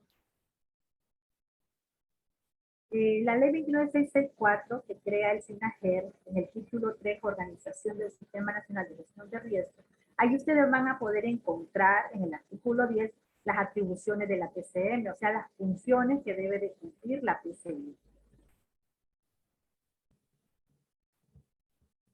Las funciones del CENEPRED. Bueno, ustedes saben, el CENEPRED es la entidad técnico-normativo que tiene que ver con la gestión prospectiva y correctiva, y sus funciones son formular instrumentos técnicos normativos, fortalecer capacidades, brindar asistencia técnica y realizar seguimiento, monitoreo y evaluación. Esto lo encuentran en la misma ley 29664, en lo que es el título 3, Organización del Sistema de SINAGER, en el artículo 2, definición y funciones del CENEPRED. Ahí ustedes pueden leer todas las funciones que tiene el CENEPRED. Las funciones del INDESI. El INDESI, como entidad técnico-normativo, igual formula instrumentos técnicos normativos referidos a la gestión reactiva. Fortalecer capacidades para respuesta y rehabilitación ante emergencias y desastres. brindar asistencia técnica con respecto a la gestión reactiva y generar las propuestas pertinentes para la declaratoria del estado de emergencia. Entonces, el INDECI es el que tiene que ver con estas 4 funciones y el detalle lo pueden encontrar en el artículo 13 de la ley 29664, donde habla de las funciones del INDECI.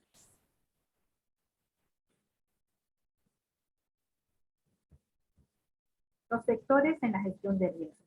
Ustedes, como les mostraba en esa estructura, también los sectores tienen su rol dentro de lo que es la gestión de riesgo de desastre. ¿Y cuál es el rol de los sectores? Cuando hablamos de sectores nos referimos a los ministerios de la República, ¿no?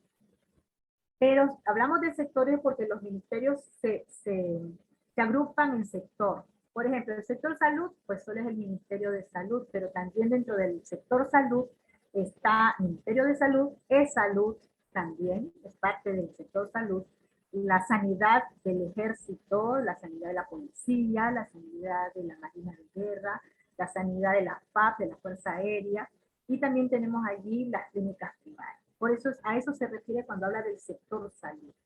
Por ejemplo, el sector social, estamos hablando de lo que es el Ministerio de Educación, el Ministerio de Desarrollo e Inclusión Social, el Ministerio de la Mujer y Poblaciones Vulnerables, son parte del sector social y así. O sea, por eso se habla de sectores.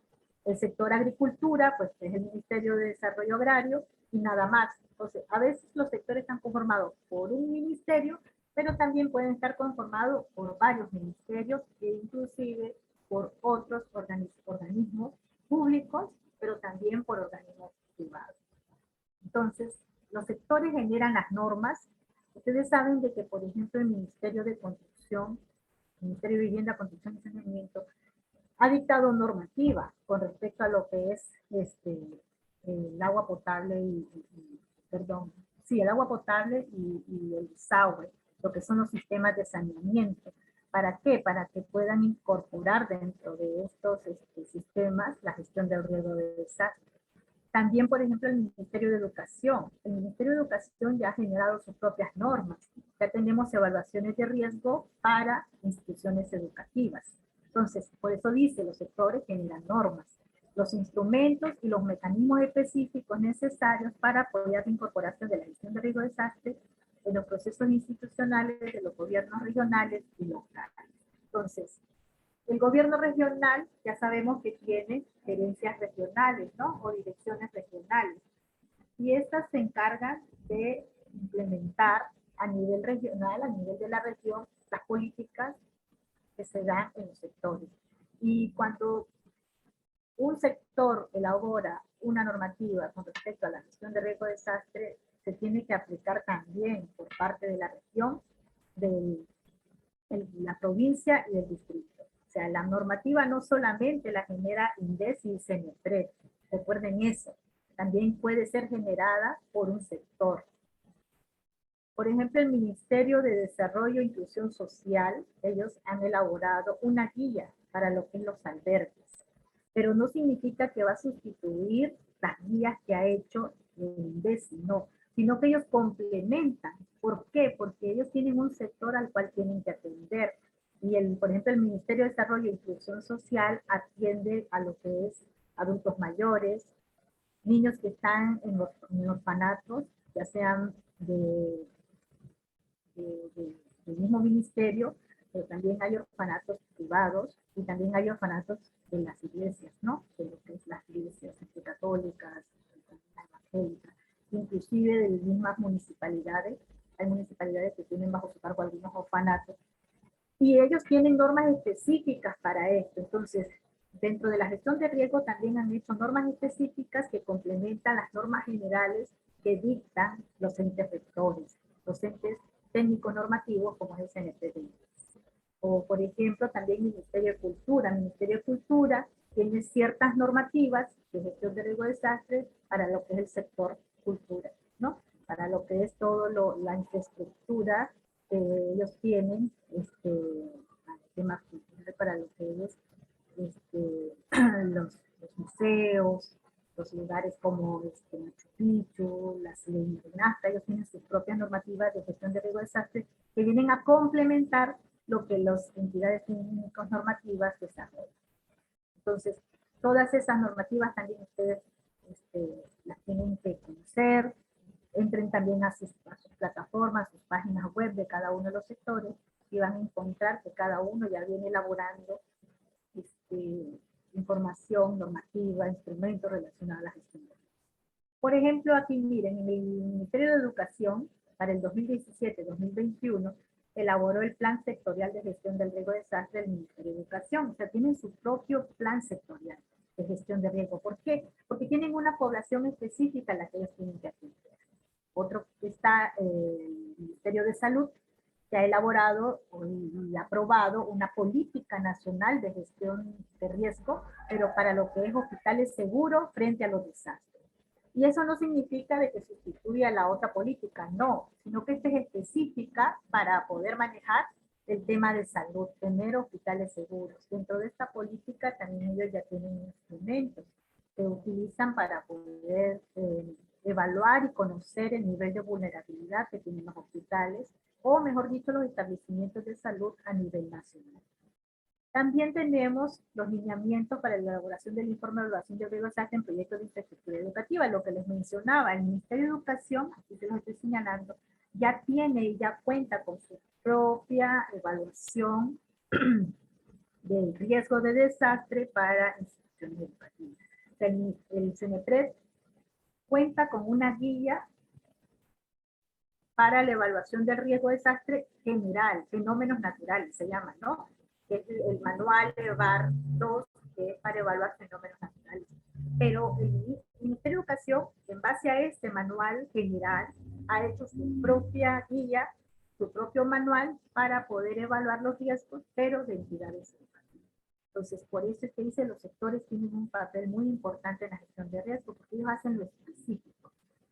INDES y CENEPRED hacen lo general, pero los sectores entran a lo específico. Y el Ministerio de Vivienda y Construcción y Saneamiento, de Vivienda, Construcción y Saneamiento también. Era el que yo les mencionaba anteriormente, el Reglamento de Acondicionamiento Territorial y Desarrollo Urbano Sostenible, que este es el que utilizan las municipalidades provinciales para elaborar sus planes de acondicionamiento territorial. Pero este reglamento ya tiene incluida la gestión de riesgos de desastre. Y este fue emitido en el 2016. Entonces, si se fijan, cada uno de los sectores viene poco a poco elaborando estos instrumentos como apoyo específico de lo que ellos realizan a nivel nacional.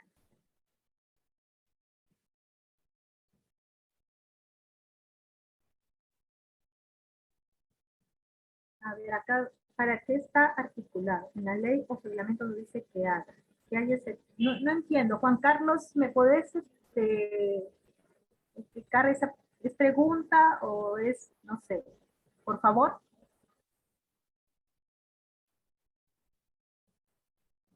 No sé si puede hablar Juan Carlos. Creo que no puede hablar. No entiendo lo que me preguntas.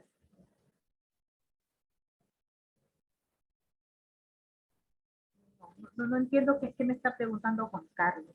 Si podrías explicar mejor, Juan Carlos. Continuamos. También tenemos las entidades técnico-científicas. Ellos son parte de los sectores. Las entidades técnico-científicas emiten informes técnicos sobre los peligros y los peligros asociados que puedan presentarse en contexto por desastre en las zonas afectadas. Brindan información cartográfica y satelital que contribuye a la implementación del plan de rehabilitación de acuerdo a su contexto. O sea, las entidades técnico-científicas nos brindan información relacionada a la gestión de riesgo de desastre, como las cartas nacionales o también como los escenarios de riesgo. Bueno, tenemos el Sistema Regional de Defensa Civil también, que este está en el reglamento de la Ley 29664. Y el Sistema Regional de Defensa Civil está referido precisamente a la defensa civil. Miren, recuerden, Sistema Nacional de Gestión de Riesgo de Desastre es todo lo que trabajamos y es nuestro gran paraguas a nivel nacional. Pero hay el Sistema Regional de Defensa Civil, que tiene que ver más con la gestión prospectiva, correctiva y reactiva en el marco del SINAGEN. En estos grupos de trabajo, en este sistema es donde se coordina. ¿Y qué tiene que ver el sistema regional? Bueno, Dentro del Sistema Regional de Defensa Civil tenemos las plataformas, ¿no?, de defensa civil. Tenemos, dicen, articulan la gestión reactiva a través del Sistema Regional de Defensa Civil, los Centros de Operaciones de Emergencia Regional, los COER, y los Centros de Operaciones de Emergencia Local, los COE.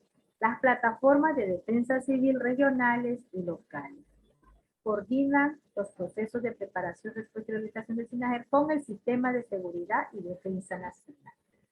Todas estas acciones son de la gestión reactiva, conjunto de acciones y medidas destinadas a enfrentar los desastres, ya sea por un peligro inminente o por la materialización del riesgo. La preparación. Entonces, el Sistema Regional de Defensa Civil tiene que ver más con la gestión reactiva. Y aquí es donde se desarrollan las acciones dentro de la plataforma de defensa civil. Ustedes saben de que tanto a nivel regional como local hay plataformas de defensa civil. Y dentro de las plataformas de defensa civil están compuestas por todos los actores presentes en cada una de las regiones o del distrito o de la provincia. ¿Y para qué trabajan estas plataformas? Bueno, para la preparación, información sobre escenarios de riesgo, el planeamiento. Dentro de estas plataformas se consensúa y se analiza y se revisa y se divulga, porque si no hay difusión de los instrumentos, no hacen mucho trabajo a nivel local o regional. Entonces, dentro de estos espacios de trabajo, se divulga el plan de continuidad, el plan de operaciones de emergencia, el plan de educación comunitaria, entre otros. También se desarrollan capacidades, ¿no?, para la respuesta, los grupos de trabajo, el voluntariado, las plataformas de defensa civil, hay un monitoreo y alerta temprana y los simulacros. Y la gestión de recursos para la respuesta. Dentro de las plataformas de defensa civil, ustedes saben que también están a nivel local y regional lo que son las organizaciones no gubernamentales. Y estas también apoyan en lo que es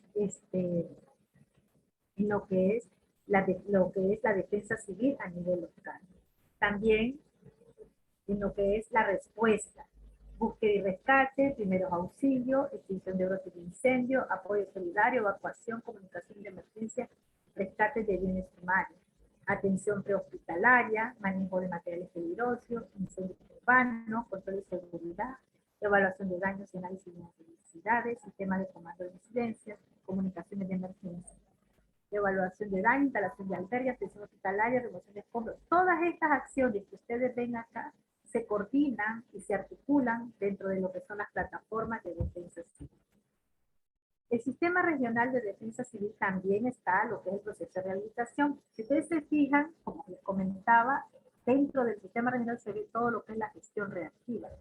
Y acá en lo que es la rehabilitación es el restablecimiento de los servicios públicos, infraestructura, porque muchas veces los servicios públicos están a cargo de operadoras de servicios. Y estas operadoras de servicios son parte de las plataformas de defensa civil. Y estas buscan acciones que se orientan a restablecer los servicios públicos, así como la infraestructura, para que la población pueda volver a sus actividades habituales. Entonces, dentro de lo que es el Sistema Regional de Defensa Civil, también se hacen las articulaciones con lo que son los operadores de servicio. O sea, el nivel nacional no va a ir a trabajar con el nivel regional. ¿Por qué? Porque a nivel local, a nivel regional, hay operadores de servicios propios de la zona. Y es en las plataformas de defensa civil que se coordinan todas estas acciones. También se habla de la normalización progresiva de los medios de vida. Y aquí son estas acciones que realizan muchas veces las organizaciones no gubernamentales en conjunto con los gobiernos regionales para poder apoyar a la población afectada y que pueda volver a contar con sus actividades socioeconómicas que realizan a nivel local. La continuidad de los servicios, todas las empresas a nivel local, regional, cuentan con planes de contingencia, cuentan con planes de continuidad operativa para poder brindar y dar continuidad a un servicio. Por ejemplo, cuando hay un impacto de un desastre en cierto sector, muchas veces el servicio de agua se ve afectado y a veces hay sectores o distritos que se quedan sin vital líquido. Entonces, ¿qué hacen los operadores de servicio? No es que ahí nomás salen a reponer lo que son las tuberías, no, sino que lo que se pretende con estas acciones es llevar el agua a la población. ¿Y cómo se lleva? A lo mejor es necesario utilizar cisternas, pero todas esas acciones se coordinan dentro del sistema regional de defensa civil, o sea, dentro de las plataformas de defensa civil. Y la participación del sector privado. Esto es bien importante, como decimos siempre, no le tengamos miedo a trabajar con el sector privado. De repente se ha satanizado, no mucho, lo que es el sector privado acá a nivel nacional. Y está mal, porque el sector privado está en todas partes y es el que apoya muchas veces esas acciones que tienen que ver con dar una respuesta después de un desastre, rehabilitar algunos servicios, abrir o hacer la limpieza de las vías, o también, por ejemplo, hay muchas que son concesiones públicas. Entonces, el sector privado debe de ser parte del sistema regional de defensa civil, y los gobiernos regionales y locales deben también contar con la participación del sector privado. La misma ley 29664, ustedes la revisan, habla del sector privado, habla de la participación, habla de que tiene un rol participativo, ¿no? Entonces, la ley 29664, el reglamento, la política nacional, y la política de Estado de gestión de riesgo de desastre, nos involucra a todos. O sea, no solo involucra a lo que son el sector público, o sea, no solo la gestión de riesgo de desastre no solamente es de los ministerios, de los gobiernos regionales y de los gobiernos locales, no. La gestión de riesgo de desastre es para todo el país, para todo el Estado peruano. Por eso siempre se remarca de que la política es una política de Estado de gestión de riesgo de desastre. Contamos ahora con la nueva política nacional de gestión de riesgo de desastre del 2050 y la ley 29664 y su reglamento y demás instrumentación, porque tiene todo lo que hemos venido conversando en cuanto a normativa, pero también tiene guías, hay manuales, hay directivas, y toda esa instrumentación es la que nos ayuda y nos apoya a nivel nacional para poder implementar lo que es el Sistema Nacional de Gestión de Riesgo de Desastre en el Perú. Y por último, para ir cerrando ya esta parte, se han identificado, como les decía, en el Plan AGER se identificaron los fenómenos naturales, y el INDECIC, a partir de el registro que lleva en el Sistema Nacional para la Atención de Desastres y Emergencias, el SINPAC, en este SINPAC se lleva el registro de todos los peligros que se dan a nivel nacional, o sea, en qué momento, en qué fecha, en qué mes, en qué lugar, y ya se ha calendarizado, o sea, miren, ya no necesitamos estar adivinando, ¿no? ¿Por qué peligro va a darse en noviembre, en diciembre? Ya hay un calendario de ocurrencia de peligros. ¿Por qué? Porque con los años, con el registro histórico, que no es de 10 años, sino que el registro histórico viene desde los años 70, 80, 90, 2000, se ha venido, digamos, observando y revisando en qué momento del año se dan ciertos peligros originados por fenómenos naturales en el país. Y por ejemplo, si ustedes se fijan, el marroncito que dice flujo de lodos, o sea, los huaicos que también se le dice flujo de detritos, normalmente se dan entre los meses de febrero, marzo, abril, mayo. Y esto se da más en las zonas donde hay lluvias, en la zona alta, en la sierra, ¿no? Y zonas que también hay cuencas secas, o sea, las famosas quebradas que se les dice. Si se fijan, por ejemplo, a ver, el amarillito dice déficit hídrico, habla de noviembre, diciembre, enero y febrero. Hay zonas del país, por ejemplo, en el sur del Perú, en ciertas épocas del año que ya están acá establecidas, se dan déficit hídrico, o sea, el nivel del agua subterránea baja y posiblemente provoque sequía o hasta provoque también la falta del agua para las personas y se tenga que racionar el agua en ciertos periodos del año para ciertas zonas en el país. O por ejemplo, también si vemos la partecita en azul, la azul magenta, ya la lluvia intensa, que es el fenómeno del niño costero, se dan noviembre, diciembre, enero, febrero, marzo y abril. O sea, ya más o menos ya se tiene calendarizado qué momento del año y en qué parte del país, ya sabemos en qué parte del país se dan estos peligros. Así que estos calendarios, ¿para qué nos ayudan? Precisamente este calendario nos ayuda para hacer todo lo que es los procesos de la gestión del riesgo de desastres, ¿no? Prevención, reducción, preparación, respuesta, rehabilitación y reconstrucción. Si ya sabemos que, por ejemplo, la zona de un ejemplo, Piura, o mejor dicho, o La Libertad, sabemos de que es uno de los lugares que es afectado por fenómenos del niño costero y que estos posiblemente se dan entre los meses de noviembre a abril cuando se declaran, ¿no? Fenómenos, porque el fenómeno del niño costero tampoco es que sea todos los años, ¿no? Sino que sí tiene cierta recurrencia que cada tiempo, cada año que vamos pasando dicen que va reduciendo. Antes se daban cada 10 a 15 años, ahora se está viendo que se están repitiendo de 5 a 6 años.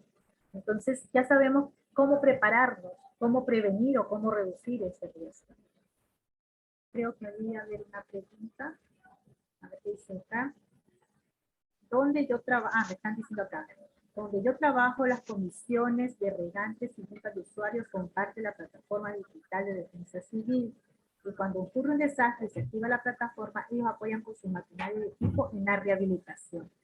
Exactamente, precisamente eso, ¿no? Esa es la idea, la intención de que sean parte de la plataforma de defensa civil todos los actores que están en la zona, de que ellos se involucren y que también apoyen, porque miren, eso también, acá no se lo mencioné en ninguna imagen, pero también ellos apoyan precisamente, como dice el colega Juan José Montero, apoyan muchas veces o con maquinaria o con recursos financieros, con dinero, estas entidades que están dentro de las plataformas.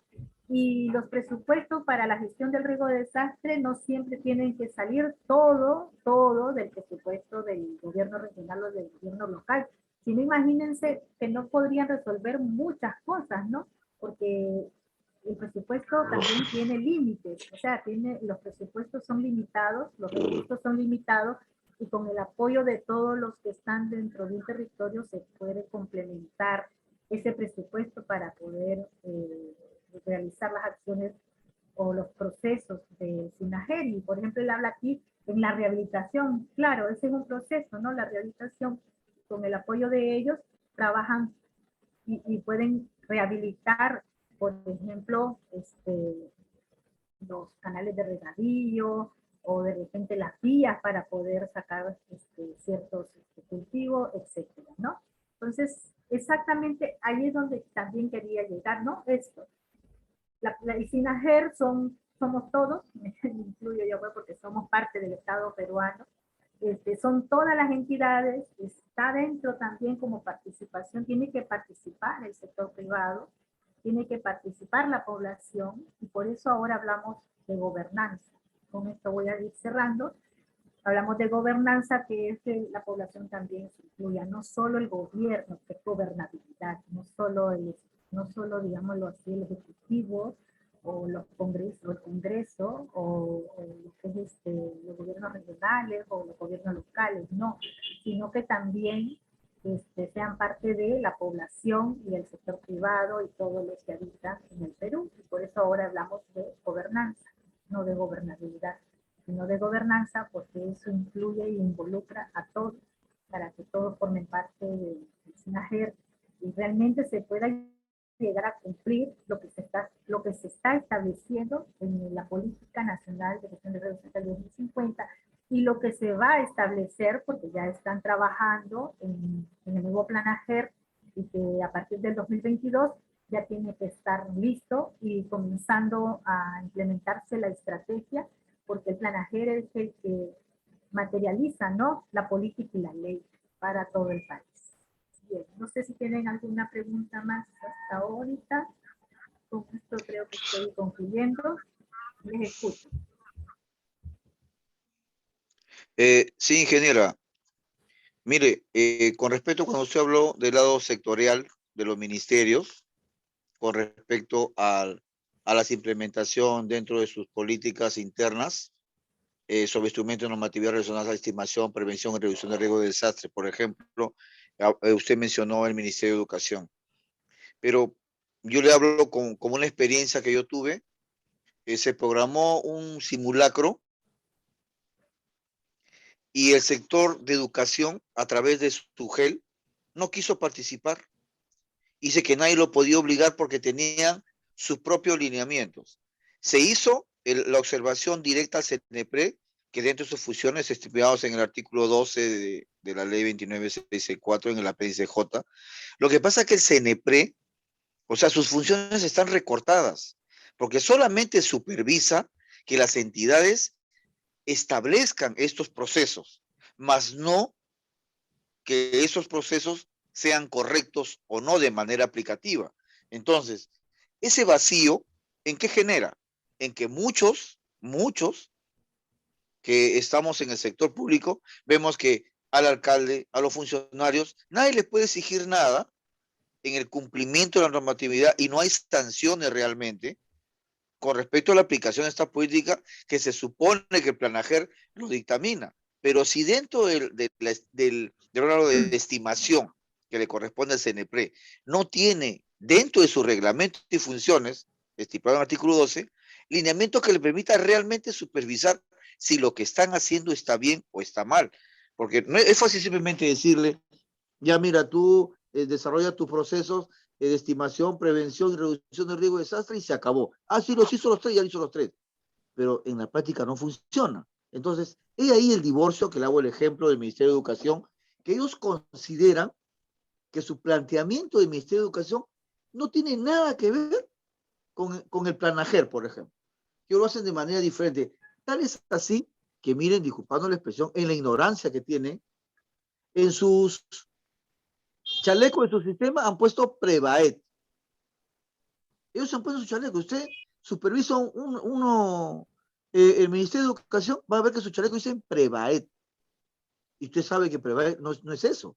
Pero sin embargo, ellos colocan así porque tienen otra política diferente. Dice que no, que por ejemplo, los simulacros que la PCM o el INDECI los programa, no participan. Y nadie los puede obligar porque ellos ya tienen desarrollado, según la estimación que le da el CNEPRE, o lineamientos o vacíos legales, pasa esa situación, ¿no? Okay. Bueno, esas son cosas que siempre pasan, ¿no? Y que al final también hay una regulación y en todo caso también está la Contraloría de la República. Pero bueno, aquí estamos en un espacio académico en el cual, pues, como dices, son comentarios y que esperamos pues que poco a poco se vayan mejorando, ¿no? En esas acciones dentro de lo que es el sistema y que sean articulados y que sean de manera, digamos,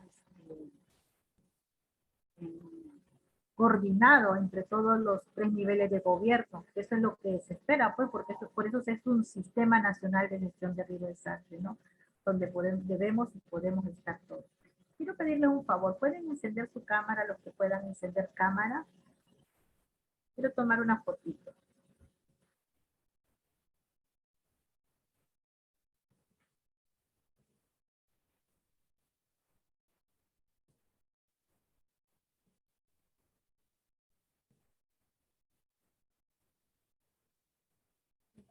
¿Quién más puede encenderla solamente? Ya. A ver, les quiero tomar. ¿Alguien más? Solamente ya, listo. La vamos a tomar uno. A ver. Ratito, no las apaguen, por favor, todavía. Ahí encendieron más cámaras. Gracias.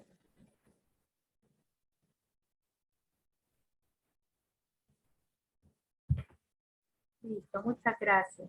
Bueno, no sé si tienen, bueno, sí, acá había un comentario, dice, tiene razón, el Ministerio de Educación, bueno, ya es una, digamos, una debilidad que tenemos todavía como país, pero esperemos pues que poco a poco se vaya mejorando esas debilidades y que con el pasar de los años, recordemos que también la ley del SINAGER tiene 10 años, ¿no? Si bien 10 años puede ser mucho tiempo, pero articular y coordinar, no crean, no es fácil, no es fácil, se lo digo. Tengo, digamos, gracias a Dios, la experiencia de trabajar en INDECI, y a mí me toca hacer incluso coordinación y articulaciones con sectores, con gobiernos regionales, con gobiernos distritales y gobiernos locales. No es fácil, hay momentos en que hay discusiones fuertes, hay momentos en que inclusive podemos entrar en contradicciones, pero paciencia, yo siempre digo paciencia, de poquito a poco podemos ir mejorando el tema. Miren que ahora tenemos una nueva política, vamos a tener un nuevo planajer y seguir empujando pues el tema del SINAGER. Yo siempre digo eso, yo soy optimista en este tema de la gestión del riesgo de desastre. Hace 12 años hablábamos de solo reactiva, ahora pues al menos ya estamos comenzando a tocar lo que es la gestión prospectiva y correctiva, y esperemos pues que en los próximos años se siga mejorando y que todos estos cursos que se hacen y se desarrollan en todas las entidades educativas, académicas, nos sirvan precisamente para eso, ¿no? Para que todos conozcamos y para que la gestión del riesgo de desastre no sea solo de un grupo, sino que sea de todo el país y en todos los niveles de gobierno, y que la mayoría de los funcionarios que trabajan en los diferentes niveles de gobierno sepamos pues cómo se maneja y cómo trabajar y seguirnos poco a poco empapando de esta información. Bueno, queda un examen para ustedes. Son 20 preguntas de selección múltiple. Tienen, me decía el coordinador del curso, que tienen una hora a partir de ahorita que terminamos para que ustedes desarrollen el examen. Se lo van a pasar al WhatsApp y ya después van a tener su nota, ¿no? Muchas gracias a todos y bueno, será hasta en un próximo encuentro. Gracias. Buenas noches con todos y todas.